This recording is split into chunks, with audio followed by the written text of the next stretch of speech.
भिवंडी शहरातील कापाडी परिसरामध्ये बळवे कुटुंबियांनी बाप्पा या ठिकाणी बसवलेला आहे। आपण बघू शकतो अक्षरशः या ठिकाणी बाप्पा जो आहे तो काश्मीरच्या घाटामध्ये या ठिकाणी विराजमान आहे। विशेषतः या कुटुंबियांनी ऑपरेशन सिंदूर कशा पद्धतीने राबवण्यात आला आणि त्यांचे उद्दिष्ट काय ते आपण या ठिकाणी सांगणार आहोत। परंतु त्यापूर्वी आपण या ठिकाणी बघू शकतो की एलओसीचा जो भाग आहे, बॉर्डरचा जो भाग आहे तो या ठिकाणी दाखवण्यात आलेला आहे। पाकिस्तान आणि भारत यांच्यामध्ये कशा पद्धतीनं युद्ध झालं आणि युद्ध झाल्यानंतर जो पूर्ण देखावा जो या ठिकाणी साकारण्यात आलेला आहे। हवाई एअर स्ट्राईक असेल, आपण बघू शकतो की कशा पद्धतीनं करण्यात आलेला होता।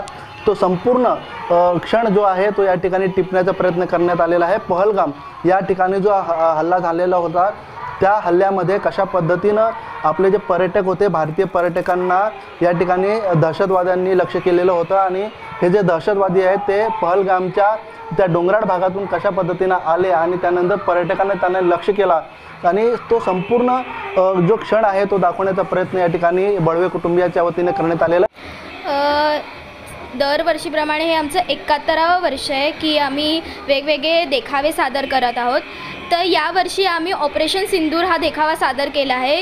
हा देखावा सादर करण्यामागचा उद्देश असं होतं की आपले जवान जे शहीद झाले त्यांना एक प्रकारे श्रद्धांजली म्हणून आणि या पहलगाम हल्ल्यामध्ये ज्या कुटुंबांचे प्राण गेले आहेत किंवा जे पर्यटक शहीद झाले आहेत त्यांच्यासाठी एक श्रद्धांजली म्हणून आम्ही हा पूर्ण देखावा सादर केला आहे।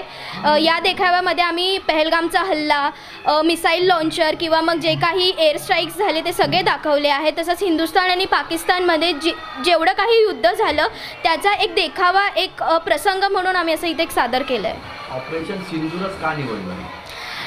कारण ऑपरेशन सिंदूर पहिल्यांदा म्हणजे माझ्या वर्षात तरी पहिल्यांदा एवढं काहीतरी मोठं झालं की भारत पाकिस्तानमध्ये खूप मोठं युद्ध झालं, तर त्याप्रमाणे एक सामाजिक संदेश म्हणून पण आम्ही ऑपरेशन सिंदूर सादर केला इकडे।